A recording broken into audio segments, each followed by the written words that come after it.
concentrer sur le débat. Je vous le dis, je suis là pour choquer. Si tu me dis que Rudy Garcia, il a le niveau pour entraîner le Napoli, alors Balerdi, il a le niveau pour jouer au Real Madrid. Rodrigo, sa hype, elle a duré, quoi, 2 matchs la saison dernière. Mbappé, aujourd'hui, il est plus populaire que l'équipe de France et que Didier Deschamps. Mbappé, demain, il monte au créneau. Il dit Deschamps, c'est une pompe. Il faut un changement d'entraîneur. T'es sûr que 48 heures après Deschamps, il va sauter. Mais je sais pas con, Dédé. Que Laurenti pense que le mec, il dépense 1 euro, il meurt. Je suis allé me faire la compil que ça dit. La compil, elle a duré 2 minutes, il n'y avait pas grand chose. C'est souvent les 3 bonnes tacles, je suis revenu, je me suis dit, attends, il y a que ça dans la compil. Guardiola, meilleur coach de l'histoire. C'est même pas le meilleur coach de l'histoire du Barça. Il faut arrêter avec Payet, c'est un grand joueur. Alex Ferguson, c'est juste un Giroud qui a eu beaucoup de moyens. C'est pour ça qu'il a réussi. Pendant des années, on se faisait dérouiller à chaque gros match. Ça fait penser à Rudy Garcia. Le match, il va débuter. Les 11 sur le terrain, ils vont se caguer dessus. On va sortir les popcorn, on va observer tout ça. On va tous mourir. Moi, j'y crois pas. On va se faire éliminer comme des putes. J'en suis sûr. J'ai déjà tout prévu. Le paquet de mouchoirs. Je veux pas avoir ça. Si t'enlèves le championnat anglais, allemand, espagnol, italien, portugais, lituanien, la Ligue 1, c'est le meilleur championnat européen. Mbappé, c'est un remplisseur de brouettes. Par contre, quand il faut aller trousser les grosses équipes, malheureusement, c'est lui qui se fait remplir.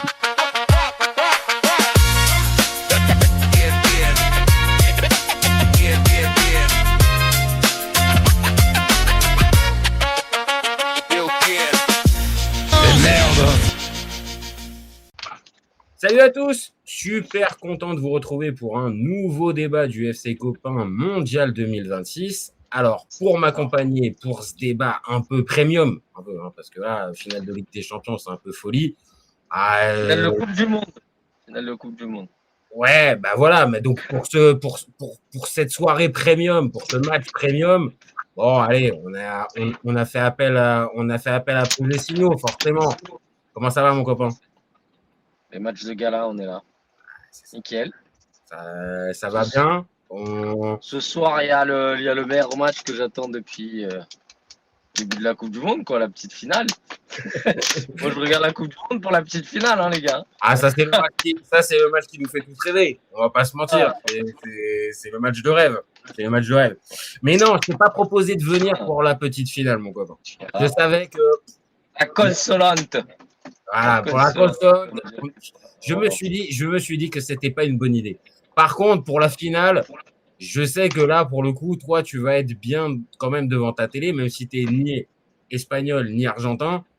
Voilà, on est bien d'accord. Demain soir, 21h, tu es devant ton écran. Bah oui, c'est la finale de Coupe du Monde quand même. Non, mais je te le dis, hier, on a fait un débat. Justement sur la consolante avec Aurélien qui est sur la chaîne. Lui nous a expliqué que demain soir il avait pris ses billets pour aller voir l'Odyssée et ouais et il allait pas regarder la finale. Alors moi il faut savoir déjà que même si je suis un fervent supporter de l'OM, j'ai connecté sur le foot en 94. Okay. Pour la finale voilà, c'est mon premier souvenir de foot, c'est mon père qui casse la télécommande sur le péno de Brésil-Italie. Donc voilà, depuis j'ai souvenir douloureux mon copain. J'ai jamais raté une finale de Coupe du Monde, voilà, c'est tout. Des Ligues des Champions, je pense que j'en ai raté. Ligue des Champions et puis il y a ce côté comme c'est tous les ans, ouais. Peut-être que tu peux en louper une ou deux, peut-être, ça peut. Ouais, toi, bizarrement, tu en as raté 2 là récemment, je pense. Il y en a une, non, mais vraiment premier degré, il y en a une que j'ai toujours pas vue et que je verrai pas. Ouais. La deuxième dont tu viens de parler, donc les 2 dernières du PSG, on va être très très clair. Celle de 2025, je l'ai pas vue et je pense sincèrement. T'avais bien senti de pas l'avoir. Hein, ouais, bah entre ces 2 clubs, je pense que c'était trop difficile. Trop difficile de voir ces 2 clubs s'affronter pour une finale. Non, c'était pas possible. Donc j'ai rattrapé ça. Tu croyais un peu à Arsenal, c'est ça? C'était un peu plus facile de me motiver en tout cas pour Arsenal que PSG Inter. C'est trop horrible. Bon, bref, là on est quand même sur autre chose, on est sur une grosse finale, les copains. Donc, comme d'habitude, On y va, vous pouvez participer, on y va, vous commentez, vous likez, vous partagez. C'est toujours plus sympa si vous faites le débat avec nous. Maintenant, vous avez bien vu, on est parti pour le faire. Donc, si vous n'êtes pas là, on le fera quand même. Mais c'est toujours plus sympa. Il y a des Espagnols ce soir, des Argentins. Voilà, s'il y a des Espagnols, des Argentins, allez-y. Dites-nous si pour le coup, pour la question qu'on pose, on voit qui remporter ce mondial 2026. Plutôt team Espagne, plutôt team Argentine. Donc, allez-y. Puis, si vous découvrez la chaîne, allez-y, c'est pareil. Vous pouvez commenter, liker, envoyer des petits pouces. Et vous pouvez vous abonner. C'est ce qui nous donne de la force. C'est ce qui nous donne envie de continuer, les copains. Bon, donc, mon copain, là, on a commencé un petit peu à parler de cette finale. Ok, tu vas être devant ton écran à 21h. Maintenant, en début de débat comme ça, tu vois qui remporter la finale demain soir? Bah, je vois pas ton cousin Cucurella. Je vois... Avec la petite coupe et tout. Je suis désolé, mes boucles sont quand même vachement plus harmonieuses que celles de Cucurella. Cucurella, c'est un peu trop. Mais bon, bref. Qu'est-ce que je veux dire? Oui, non, je vois l'Espagne. Je parle déjà avant la Coupe du Monde. Pour moi, mon favori, c'était l'Espagne et un peu aussi bêtement la France. Mais bon, voilà, ça, c'est mon erreur. Et après, au fil du temps, j'ai vu que non, notamment avant la France-Espagne. Mais en tout cas, moi, j'étais persuadé que l'Espagne allait faire la doublette, quoi, qu'ils avaient déjà fait du coup dans l'autre sens. Parce que là, en 2014, non, c'est ça? Non, ouais. Je pensais que ça allait pas pouvoir switcher encore sur 2026. Tu pensais que c'était un one shot de 2024 et pas 2026? Non, je pensais justement qu'ils allaient faire ça, mais quand ils l'ont fait là avant, c'est 2010, 2000. Ils font 2008, 2010, 2012. C'est ça l'enchaînement. 2008, 2012, c'est ça, voilà. Et oui, mais donc ils ont commencé par gagner une Coupe d'Europe, donc ouais, là ils peuvent refaire ça, c'est-à-dire et après faire 2028. Voilà, c'est ça mon propos. Ils pourraient refaire ça. Là, si c'est ça, là on est sur une nouvelle hégémonie espagnole. Et déjà, ce qu'on avait vu 2008, 2010, 2012, personne ne l'avait fait. Mais bon, c'était une autre Espagne quand même. Hein. Alors je sais pas, on va en parler. Est-ce que c'était ce niveau-là? Je pense que la génération était meilleure. Il y avait quand même des plus gros joueurs. Je pense que voilà, il y avait plus, les individualités étaient peut-être des stars. Voilà, il y a des joueurs qui sont depuis devenus un peu des légendes. On va pas se mentir que des gars comme Xavi, des gars comme Iniesta, des mecs comme Sergio Ramos ou comme Puyol, bon, on va pas se mentir, c'est rentré dans le gratin plus de l'histoire du football. Donc, on n'a pas encore cette lecture-là pour Et après, le Barça est sur le toit du monde. Là, ils ont même pas le Real qui gagne des Ligues des Champions. Donc, c'est pas la même, hein. Non, parce qu'en plus, il n'y a aucun joueur du Real. Donc, en plus, tu peux même pas compter sur les derniers succès du Real. Et puis, bon, après, on va pas se mentir, le Real compte pas beaucoup d'Espagnols dans son effectif et dans ses meilleurs joueurs. C'est vrai qu'ils ont un joueur. Il y en a pas beaucoup. Il y a des petits jeunes, il y a des joueurs de passage, mais il n'y a pas de titulaires majeurs, de joueurs majeurs qui jouent au Real. À la limite, tu en as certains dans cette Espagne 2026 qui peuvent jouer au Barça. Je pense à Cubarsí par exemple, on pense à Pedri, à Olmo. Après, tu en as d'autres comme Ferran Torres qui sont pas forcément titulaires mais qui jouent aussi. Donc, tu as quand même un peu cet ADN un peu Barça. Tu as des joueurs de Bilbao, tu as des joueurs aussi évidemment de Première Ligue, parce que c'est ça aussi pour moi qui montre qu'il y a quand même du niveau. Et puis, n'oublions pas, après, je sais pas qu'est-ce que ça vaut face à un Xavi ou à un Iniesta, mais il y a quand même un Rodri Ballon d'Or. Tu vois, il y a un Rodri qui, justement, pour parler pourquoi j'en fais mon favori, bon, ils ont commencé doucement la compétition. Yamal, il l'a dit quand ils leur sont tombés dessus pour le Cap-Vert, il a dit attendez, laissez-nous. À l'inverse de la France qui s'est enflammée direct, machin, pour sortir comme ça d'un coup, dans un virage là. En gros, moi je trouve que c'est une équipe qui est très cohérente, qui propose pour l'instant le meilleur football qu'on ait vu. En termes d'utilisation du ballon, j'ai rarement vu une équipe qui maîtrise aussi bien la balle. Ouais, vas-y. Pour toi, c'est utilisation du ballon ou c'est juste... moi, ce qui me marque le plus, c'est le placement. Le placement, ouais, le placement. Ouais, placement. C'est vrai que le placement...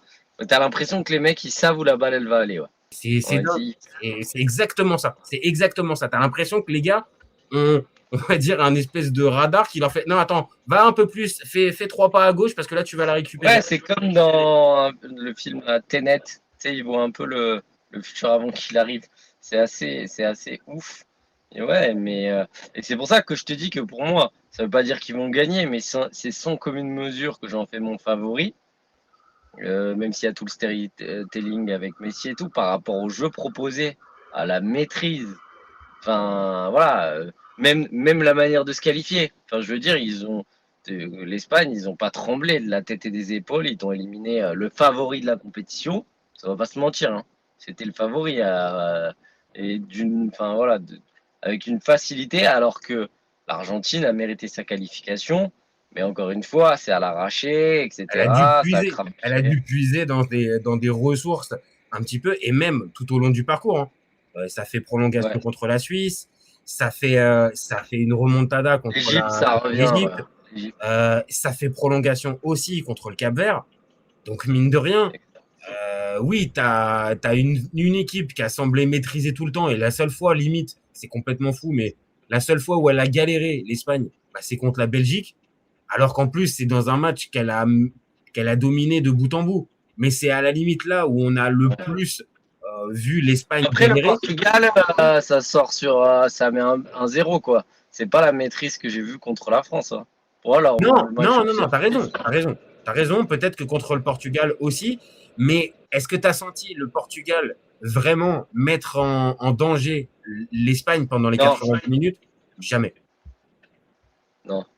Tu vois, déjà, ils ont pris qu'un but, si je dis pas de bêtises. C'est pas ça sur la compète. C'est ça l'idée. C'est ça l'idée, c'est qu'ils n'ont pris qu'un but. Alors, je vois dans les messages, il y a Elwes El Padrino qui nous dit toutes les équipes ont fait la même erreur contre l'Argentine. Elles marquent puis reculent en bloc bas. C'est justement là que l'Argentine devient la plus forte.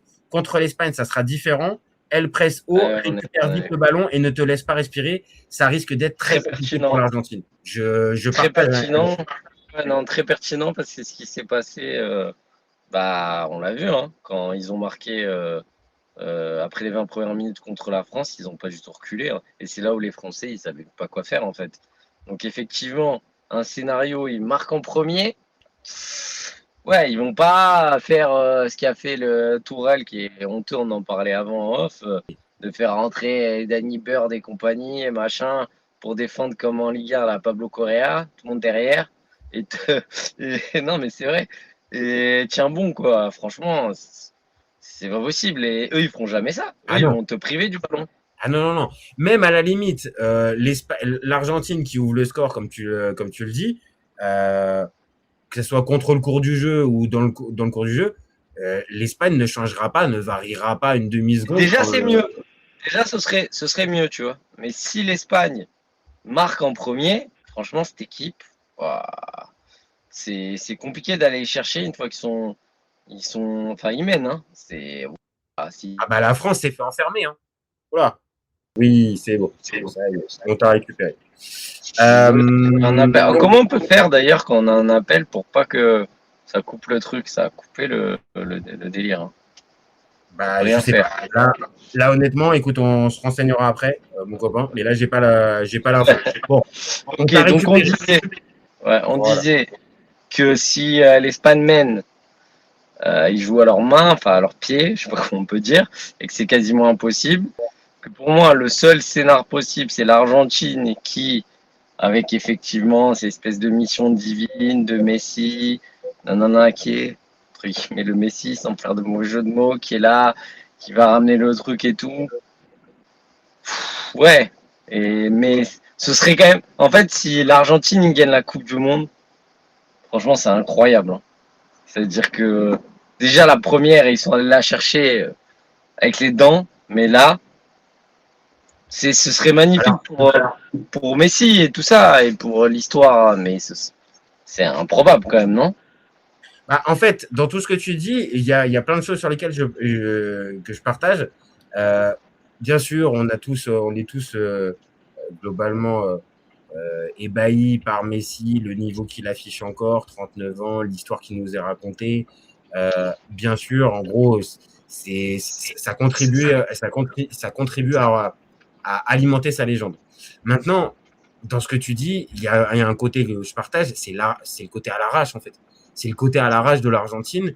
Et dans ce côté à l'arrache, face à cette équipe qui semble maîtriser depuis le départ tous les adversaires, toutes les adversités, tous les momentum et toutes les manières, on va dire, un peu de jouer le football, j'avoue que le côté à l'arrache argentin, oui, qui est passé jusqu'à présent, je veux bien y croire. Je veux bien croire Messi. Je veux bien croire. Je le dis assez, j'ai des doutes sur Scaloni, mais je veux bien croire qu'il amène, encore une fois, l'Argentine sur le toit du monde. Mais là où tu disais tout à l'heure, déjà 2022, c'était à l'arrache, moi, je trouve que 2022, c'était quand même un peu plus maîtrisé. Là, on est vraiment scénar. Mais c'est hallucinant à chaque fois, quoi. Et donc là, faire encore le même scénar face à l'Espagne, qui maîtrise tout depuis le départ, qui est moins fatigué, c'est ce qu'on nous dit aussi sur le chat. Ah, franchement, je vois pas, quoi. Je vois pas comment ça peut se faire. C'est trop à l'arrache du côté argentin. On est d'accord, surtout que... Après, attention, hein, toi et moi, on connaît très bien le foot, on sait exactement pourquoi on aime ce sport. C'est parce que à chaque fois que tu te dis, bon, voilà, regarde, la France sur le papier, blablabla, l'Espagne, là, tu te dis normalement,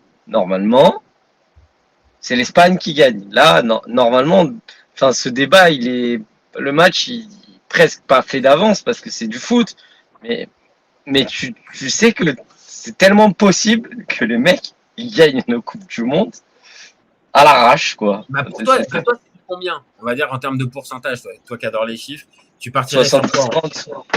70-30. 70-30?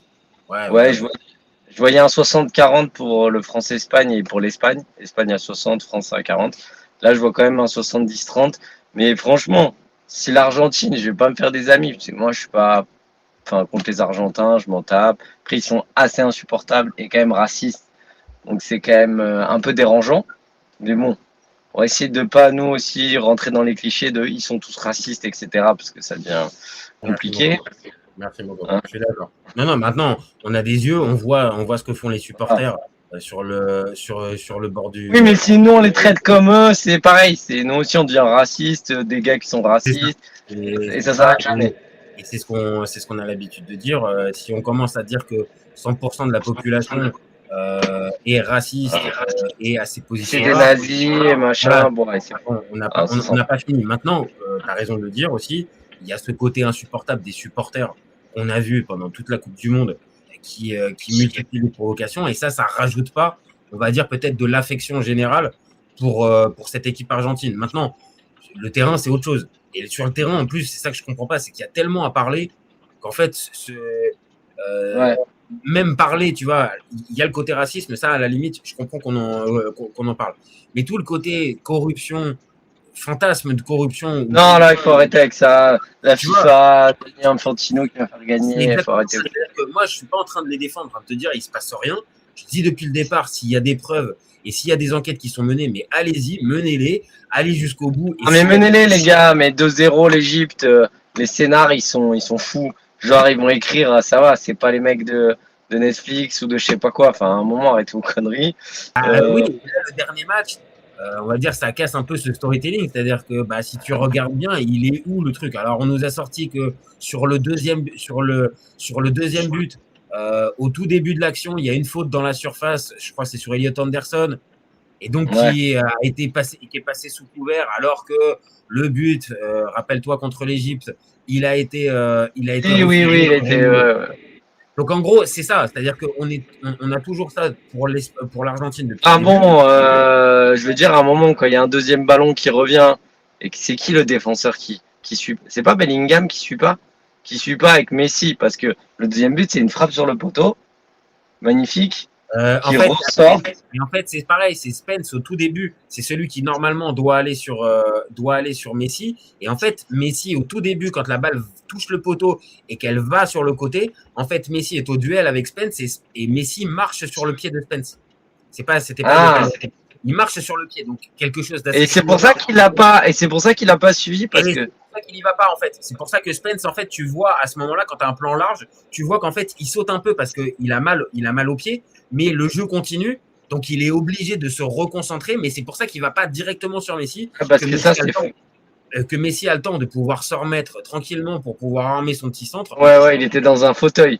Il était dans un fauteuil. Mais quand tu vois le plan large, il y a ça. Donc, ok, on peut toujours discuter ces trucs-là. Maintenant, la frappe d'Enzo Fernandez à la 85e, il n'y a pas d'histoire de fait de jeu. Et puis, ils étaient en train d'être acculés. Je veux dire, ils allaient faire quoi? Ils allaient subir comme ça. Enfin, pour moi, avant le deuxième but, j'ai dit, ils vont marquer, voilà. Parce que, on connaît le foot, ça se sentait, quoi. Mais bon, au-delà de ça, ils ont quand même une équipe où il y a des très bons joueurs de foot, hein. Tu as fait tout à l'heure, on parlait des joueurs de l'Espagne, mais ils sont pas à leur niveau, que ce soit Alvarez, titulaire, c'est pas très bon, comme Lautaro quand il rentre, il est bon, mais c'est pas vraiment bon, quand c'est titulaire. Là, on va en arriver à mon sujet préféré du moment, hein. Qui est responsable de les mettre sur le terrain et qui est responsable de me proposer une Argentine un minimum séduisante. Parce que moi, j'entends depuis le départ, ouais, mais ça passe. Et tu sais, on a l'impression, en fait, il est avec le Venezuela. Genre, ouais, mais écoutez, il n'a pas de réservoir. Mais il a des putains de joueurs, en fait. C'est lui. Pourquoi il fait jouer Tagliafico, quoi? Mon copain, t'es bien placé. Tu préfères quoi? Tu préfères voir Facundo? Il n'y a pas un gars là d'Argentine que je connais pas qui a un niveau? Bah écoute, faut croire que Lionel Scaloni, il a trouvé personne d'autre. Les deux arrière-gauche de l'effectif, c'est Facundo Medina et Nicolas Tagliafico. À ce temps-là, je sais pas qui est meilleur. Hein.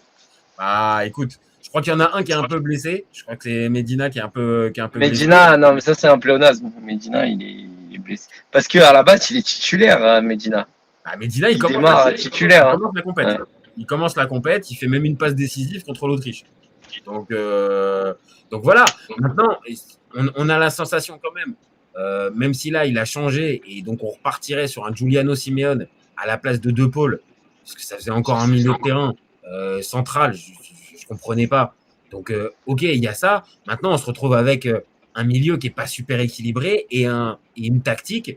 Je pense que tu vas être encore d'accord, mon copain. On en avait déjà parlé à un moment donné dans ce mondial, mais une tactique qui est 100%. On passe la balle à Messi et on attend qu'il nous allume la lumière. Ouais. Mais t'as vu un moment contre l'Angleterre, je sais plus qui récupère au milieu. C'est pas McAllister, parce que c'est quand même un joueur de ballon. Ouais. Je sais plus qui récupère. Ouais, je crois que c'est Paredes, le soldat. La balle, il la touche au milieu et il se pousse pour que Messi lui prenne dans ses pieds à lui. Ouais. Je sais pas. Ouais, je vois. Tu vois, genre, le gars, vas-y, quoi. Il passe à côté, il s'enlève du ballon. J'ai rarement vu ça dans le foot, quoi. À ce point-là que une équipe joue pour son meilleur joueur, ça, mon copain, on voit ça tout le temps. Mais à ce point-là que ça soit assumé et qu'il y ait une partie des joueurs, limite, ils s'effacent, comme tu viens de le dire, bah, j'avoue que je connais pas ce truc-là. Maintenant, force est de constater, c'était déjà le cas en 2022. En 2026, ça refait finale de Coupe du Monde. Si ça se trouve, en fait, c'est nous qui comprenons pas, en fait. Ça se trouve, c'est lui qui voit tout juste Scaloni. Bah, s'il va la prendre au bout, on pourra rien dire. Hein. Ah, ça sera complètement dingue parce qu'on est en train de dire depuis tout à l'heure que l'Espagne, c'est un putain de collectif. Après une bonne ces matchs et tout ça. Donc, on va dire qu'un truc qui est bancal. J'ai hâte de la voir, cette finale, en tout cas. Bah, oui. Si on regarde, comme tu as dit tout à l'heure, c'est 70-30. Parce que tous les éléments qu'on voit sur l'Espagne depuis le début de la compète, et c'est ce qu'on nous dit encore même dans les messages, on nous dit ils vont rien faire contre l'Espagne. L'Espagne. Ouais, moi aussi, j'annonce. Il récupère le ballon vite. Je me mouille. Moi, je me mouille. J'annonce à faire comme la France. Ils vont pas voir le jour. 60 ans, les gars. 60 ans, stat opta. L'équipe de France, en 60 ans de match de Coupe du Monde, n'a jamais eu si peu d'occasions. 60 ans, les gars. Donc, là, j'ai l'impression que ça va faire pareil. L'Argentine, ils vont pas expected goal et on finira à 0-0. Est-ce que tu penses... Alors, moi, je peux à la limite te rejoindre parce que on l'a vu contre la France. Si l'Espagne, là pour le coup, on le disait tout à l'heure, si l'Argentine venait à marquer, peut-être qu'il peut y avoir un truc qui s'installe, mais les Espagnols continueraient de jouer leur jeu. Mais il pourrait y avoir peut-être un petit suspense qui s'installe. Par contre, c'est évident, si c'est les Espagnols qui ouvrent le score, ils vont normalement enfermer leur adversaire, comme ils ont fait contre l'équipe de France, dans leur plan de jeu. Et je te rejoins, je ne vois pas l'Argentine capable de déroger ce plan de jeu avec une Espagne qui mène. Maintenant, après, il y a aussi l'autre configuration. C'est que l'Espagne, attention, elle maîtrise à chaque fois. Par contre, elle a besoin de beaucoup d'occasions pour marquer. À la différence de l'Argentine, qui est plus clinique dans le dernier tiers du terrain. Donc, est-ce qu'il peut y avoir une espèce de panne d'efficacité pour l'Espagne qui domine, ok, pas de problème, comme on l'a vu, mais qui n'arrive pas à faire la différence. Et là, peut-être que l'Argentine peut arriver à tirer quelque chose là-dedans ou pas. Moi, non, oui, mais je te dis, c'est possible, mais je le vois pas comme ça. Et en plus, s'ils la prennent, j'aurais tendance à dire, en vainqueur de Coupe du Monde, bon, en Euro, je vais abuser, on va me tomber dessus, mais j'ai la Grèce quand même, qui nous a fait le hold-up. Je vais pas te dire que c'est la Grèce, mais quand même, allez, vas-y. Toi, tu les connais tous depuis 1930, là. Limite dans l'ordre. Qui tu vois qui nous fait un petit hold-up sur une Coupe du Monde, s'ils la prennent, là? Le hold-up Coupe du Monde, c'est dur quand même.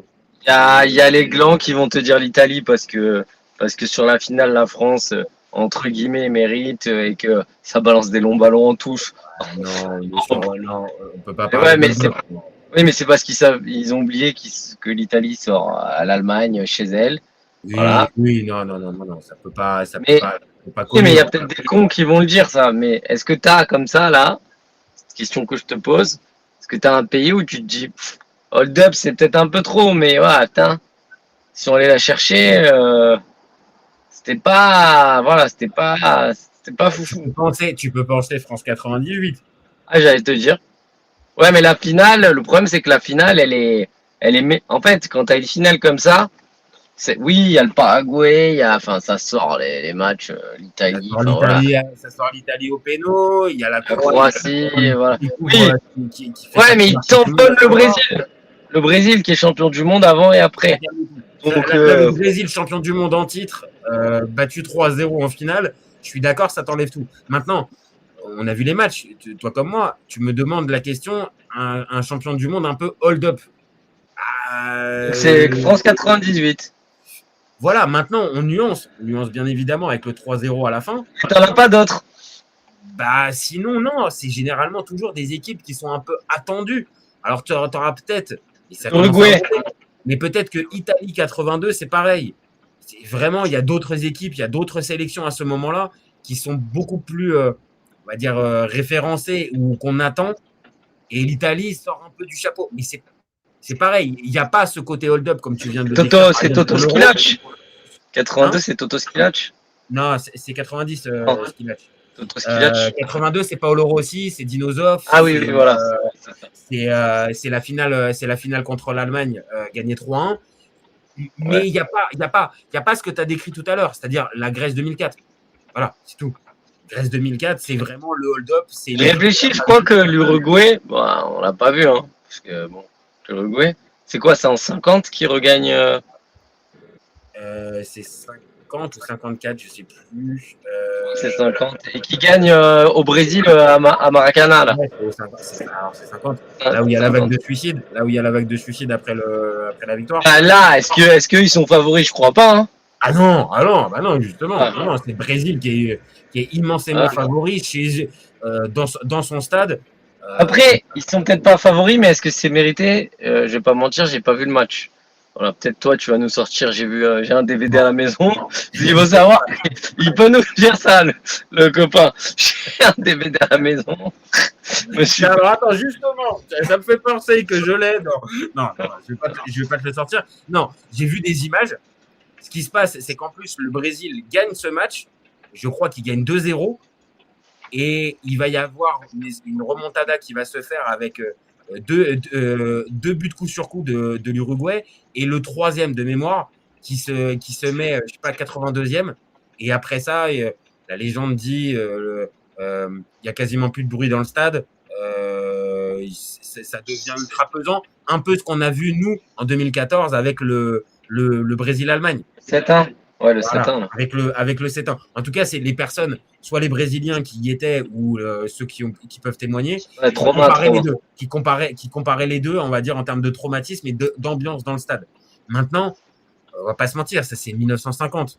Donc, j'ai pas envie de dire c'est un autre football, parce que voilà, ça reste le même jeu et tout ça, mais tu m'as compris. C'est-à-dire que maintenant, à une ère où. Non, mais nous, on les a vus depuis. Voilà. Toi, tout est beaucoup plus étudié. Tu étudies l'adversaire, la compétitivité est augmentée, machin. Les hold-up, tu les as de moins en moins. Maintenant, tu peux avoir l'équipe qui gagne contre le cours du jeu. Et donc là, ça serait ça. Parce que là, on va pas se mentir. Là, demain, sur la fameuse possession, même si les deux, à la base, ont plus de 60% de possession depuis le début de la compète, on est d'accord que demain, c'est l'Espagne qui a 60%, 70% du temps la balle, ou pas? Bah, je sais pas, regarde. Ouais, je pense quand même, parce qu'il laisse assez le ballon quand même. Mais regarde, contre la France, c'était un 51-49. Qui était Oui, mais parce que dans l'utilisation du ballon, c'est ce qu'on s'est dit, ça n'avait rien à voir. Quand eux, ils avaient la balle, c'était pour en faire quelque chose. Alors que la France, ils ont eu la. Faudrait voir. Ces stats, c'est toujours pareil. D'ailleurs, ils ont fait un truc la dernière fois, je sais pas si t'as vu. J'ai hurlé, j'ai pensé à toi. Ils ont mis M6, ils ont mis des pourcentages. Il y avait écrit, même toi, tu vas ça va te faire 45 à gauche, 48 à droite. Je dis non mais les gars, il y avait des restes, il y avait non mais le ballon, il était où? C'était le stadier qui et il y avait écrit 7% de duel. En fait, ils ont inventé un nouveau. Alors, je savais pas que le duel, personne n'avait le ballon. Donc. Ouais, alors je sais même pas comment on considère le. C'était écrit. Tu l'as pas vu ça? 45-48, 7% de duel. Bah, c'était l'Argentine là. Et j'ai dit mais qu'est-ce que c'est que bon bref. Et c'est ce que je veux dire, c'est où t'as le ballon. Moi, j'aimerais bien voir où la France a ses 49. Et je pense que la France, elle a ses 49 bien dans son camp, tu vois. Alors que ou alors, à la limite, c'est peut-être même dans le camp espagnol, mais à une zone. Ouais, à 40 mètres. Voilà. Si tu es à 40 mètres des buts adverses, ok, tu es dans le camp adverse, ok, tu as 51 ou 49 de possession de possession de balle. Si t'es 40, t'as 70%, c'est à 40 mètres des buts. Et moi, je pense que voilà. C'est pour ça que je t'ai dit les stats, faut toujours faire attention. J'aimerais voir cette stat-là qui montre que les Espagnols, à mon avis, ils étaient beaucoup plus dans le camp français. Voilà, après, bon, t'as ton grand ami là que tu m'as envoyé, parce que je n'étais pas au courant, moi, de ça, parce que je regarde pas l'équipe. Parce que voilà, je préserve ma santé mentale. Et Vincent Duluc qui nous a dit qu'ils avaient eu 0 au casque, que les Français c'était les plus dangereux. Les débats complotistes là que tu m'as envoyés. Il a revu le match. Hein. C'est bien ça le problème en fait. C'est qu'à la limite, il a revu. Juste en et en plus, il a revu le match. Mais c'est surtout ça. C'est qu'en fait, si c'est en sortant du stade. Ouais, mais il a dû regarder que les actions. Mais en fait, tu vois, mon copain, on a tous été au stade. Tu as été même limite beaucoup plus que moi. Tu peux avoir des impressions quand tu sors d'un match. Et tu te dis, ah ouais, mais franchement, même peut-être un peu, à certains moments, trop partisan. Tu peux être un peu trop partisan. Mais là, quand tu es journaliste et que tu dis dans ce fameux tweet, j'ai regardé le match à tête reposée et je peux confirmer qu'en fait, les seules occasions du match, elles sont françaises, elles sont pas espagnoles, parce que l'Espagne ne cadre que 2 frappes, les 2 buts. J'avoue, j'ai envie de me dire, mais écoute, prends ta carte presse, rends-la, t'as les points retraite, tu t'arrêtes et puis tu laisses la place à quelqu'un qui, honnêtement, va analyser le match. Parce que si on me dit que dans ce fameux match, il y a plus, on va dire tu m'entends plus? Allô, allô? Ah ouais, tu m'entends plus? On n'a pas de chance. Si, je t'entends, moi. Ah bah mince. J'étais parti sur une tirade, les copains. Ah bah décidément, ce débat de l'enfer. Est-ce qu'on va récupérer Posesinho? J'espère. J'espère. On a les Argentins qui sont pas contents. Ah ouais, là, il y a un truc. Il y a une cabale argentine, là. Qu'est-ce que c'est que ça? Bon, tu m'entends, là? Attends, je t'entends, je t'ai récupéré. Je regarde juste si je t'ai bien à l'écran. Oui. Normalement, je t'ai bien à l'écran. Tu me vois? Tu m'entends bien? Ouais. Ok. Récupérer. Attends. Je te récupère juste aussi. Normalement, ça devrait être bon. Oui, c'est bon. Ça y est. Alors, on nous dit dans le chat, on nous quoi dit un 3-1 pour l'Espagne. Parce que là, il va falloir quand même qu'on se positionne, hein, mon copain. Ouais, 2-0. Ouais, 3-1. Penalty de raté de Là, Messi. tu partirais sur 3-1 ? Ouais, je suis d'accord. J'enverrai le 3-1. Moi, je te cache pas que j'aimerais bien. Alors, moi, ce que j'aimerais bien, je vous le dis, hein, les copains, hein, j'ai le maillot argentin. Je suis pas argentin, je le répète à chaque fois, mais bon, les copains, vous voyez au-dessus, il y a un peu la base. Il y a un peu Diego Armando Maradona au-dessus de moi. Voilà, je fais partie un peu de la secte des adorateurs de El Pibe de Oro. Donc, moi, je suis quand même un peu plus pour les Argentins. Mais, si je dois mettre un pronostic, si je dois mettre de l'argent, j'avoue que je partirais plus sur l'Espagne. En étant raisonnable, l'Espagne me paraît plus costaude et plus équilibrée, comme on le dit depuis tout à l'heure, pour l'emporter. Donc, par contre, je verrais plus un but d'écart. Je pense que là, il n'y aura pas plus. Il y aura pas plus d'un but. 2-1, 2-1, 1-0, 3-2. Et écoute, j'ai peur, parce que ça me saoulerait un peu, mais j'ai peur du 1-0. Ah, c'est possible. J'ai peur qu'on ait Après, l'Argentine, ils ont marqué quasiment à tous les matchs. Hein. Faudra regarder, mais je pense qu'ils ont marqué à tous les matchs. Hein. Ah bah les deux. Ah non, l'Espagne ne marque pas contre le Cap-Vert pour son premier match. Oui, mais je te parle l'Argentine, moi. Argentine, oui, il marque pour tous. Il marque pour tous les matchs. Donc ça m'étonnerait que... Ouais, je sais pas. Et donc, tu vois au prolong ou tu vois ou dans le temps réglementaire? Bah là, on a Marine Chapon qui nous dit 1 partout, ça finira au péno. Et Victor Tarski au péno. Les Argentins. Là, j'ai envie de te dire, mon copain, si ça va jusqu'au péno, parce que c'est un scénario qui existe. Hein. L'Argentine. Il y a 2 bons gardiens. Hein. Ouais, mais alors j'ai envie de te dire qu'Emiliano Martinez sur les pénaux, j'ai pas envie de le jouer. Bah ouais. Donc là, ça aurait été bien un Argentine-Maroc avec Martinez contre Bounou. Ah, ça aurait pu avoir de la gueule. Mais même limite, Emiliano Martinez face à Mike Maignan. Ah, il est au-dessus. Sur les pénaux? Bah, on l'a pas dit. En 2022, c'est qui au goal? Bah, c'est Hugo Lloris. Hein. Ouais. Mais. Ah non, et sur les pénaux, mon copain, attention, il y a gros match. Hein. Mike Maignan, il est spécialiste des pénaux. Et l'autre. Il a bien arrêté, celui de Yarzabal. Hein. Très bien arrêté. Salopard. Il en sort un contre la Norvège. Ouais. Mais bon, c'est un spécialiste, mais c'est un spécialiste pas dans l'intimidation. Un spécialiste dans le peut-être sentir, alors que l'autre, il a... Ouais. Je sais pas, j'aimerais pas honnêtement être un tireur de pénaux et d'avoir Mike Maignan qui commence à me faire... Et toi, à la place de Deschamps, tu l'aurais fait rentrer, Maignan, pour les tirs au but? Non, mais il est pas là, Maignan. Il est blessé, c'est ça? Il est blessé. Il est blessé. C'est qui a? Oui, mais il y avait il y a qui sur le banc? La question s'était posée après. C'était de se dire, est-ce que Deschamps, lui, s'il avait eu Maignan à ce moment-là sur le banc, il n'y a pas Samba. Est-ce qu'il aurait fait... C'est qui les gardiens sur le banc en 2022? Samba? Tu dois avoir Samba et Areola. Ah oui, c'est ça, t'as raison. Donc bon, non, mais... est-ce que tu as des garanties à ce moment-là? Non, tu les as pas. Mais pour revenir... Mais le sur Piano, il est pas fou. Pour revenir au débat, Unai Simon ou Emiliano Martinez, puisque là, pour le coup, c'est les deux. Ah, je te dis, si ça va jusqu'au péno, encore une fois, c'est pas la proba la plus haute, on l'a dit depuis tout à l'heure, mais si ça va jusqu'au péno dans un match... Avantage, ouais. Moi, je te le dis, là, c'est avantage... Pour moi, c'est avantage Argentine. Mais après, Unai Simon, je le trouve... Elle a été championne du monde. On vient d'en parler. Unai Simon, il est quand même meilleur dans le jeu que Martinez. Hein. Je trouve que c'est un meilleur gardien. Ah bah oui. Puis bon, après, quand tu es gardien de cette Espagne-là, tu as intérêt quand même de pas juste être sur ta ligne et d'attendre bêtement. Il faut Au pied, il est fort. Hein. Voilà, il participe. Et sur ça, il n'y a aucun problème. Martinez, même si c'est pas un peintre, dans son jeu au pied, il est largement en dessous. Martinez, lui, il a plus ce côté, on va dire, peut-être meilleur sur sa ligne et le trash talking. Voilà, c'est ça aussi.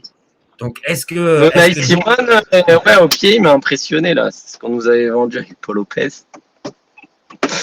Non, là, c'est pas. Oui, je vois ce que tu veux dire, mais sauf que là, c'est deux salles, deux ambiances. Unai Simon, c'est quand même un niveau au-dessus C'est 10 niveaux au-dessus. Mais en gros, voilà, ouais, pour moi, au pied, il est meilleur que Maignan, il est meilleur que. Franchement, il est bon. Hein. Moi, je l'ai trouvé très très bon. Donc, on ne croit pas à l'histoire que Messi il termine le game complètement avec une deuxième Coupe du Monde demain soir. Ah, ce serait fou, quoi. J'ai encore revu sa déclat quand. D'ailleurs, tu te rappelles pourquoi il avait arrêté? Parce qu'en 2014, il avait dit j'arrête après. Oui, parce qu'il est considéré comme responsable de la défaite en Copa América qui joue au Chili, où l'Argentine, je crois qu'elle perd encore en finale. Et ça se rajoute parce que ça faisait déjà quasiment 4 ans en sélection et qui gagne rien à chaque fois.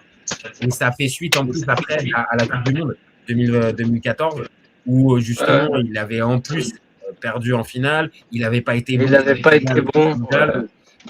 Donc c'est à ce moment-là, il s'était mis en retrait. Mais bon, après il est vite revenu quand même. Hein. Ça a dû durer 1 an maximum, 6 mois, 1 an, même pas. Alors qu'il était jeune, il avait 29, donc donc non, on n'y croit pas à ça. On n'y croit pas à Léo qui rajoute une 4e étoile sur le maillot de l'Argentine. Non, il avait 27 même. Ouais, attends, je réfléchis. Ouais, c'est pas que j'y crois pas, c'est que je pense pas. Mais comme je t'ai dit, c'est possible, mais ce serait fou, quoi. Alors là, les débats, Messi, Cristiano. Est-ce que Messi, là, les mecs, ils arrivent et disent allez hop. Allez hop. Non, mais même là, j'ai envie de te dire, mon copain, est-ce que là, il peut continuer encore le débat, sachant là, on peut pas comparer 2 mecs qui ont 2 ans d'écart, ce qui est énorme à ces âges, et en plus, qui ont pas le même jeu, où l'autre, c'est l'explosivité, et l'autre, c'est le. Enfin, voilà, on peut pas. Là, on peut plus les comparer. On va pas. Maintenant, sur la carrière, je sais pas s'il y a un débat. Voilà, il y en a un qui a fait gagner l'Euro, l'autre la Coupe du Monde. Moi, je rentre pas là-dedans, mais on va dire qu'il y a petite bagarre potentielle, même si normalement avec la Coupe du Monde, il a un peu fini le game. Et là, s'il en prend une deuxième, on peut même plus faire le débat. Il y a même plus de. Même toi et moi, on va dire nous, on est plutôt de la team Diego. On est des plus anciens, on est plutôt de la. Même là, c'est-à-dire s'il en prend 2 factuellement. Définitivement, il met. Il rentre avec Pelé, c'était une autre époque. Voilà, quel joueur énormissime qui a été Ballon d'Or et tout, prendre 2 Coupe du Monde. Pelé, il en prend 3, mais c'est tout. À 2, non, c'est super compliqué. Non. Et puis 2 de suite en plus. 2 de suite. Donc non. Là, franchement, on nous demande, il repart avec quoi cette fois? Meilleur buteur, meilleur joueur ou en doublé? Parce que oui, tiens, vas-y, cette question-là. Il termine meilleur buteur ou c'est Kylian qui termine meilleur buteur?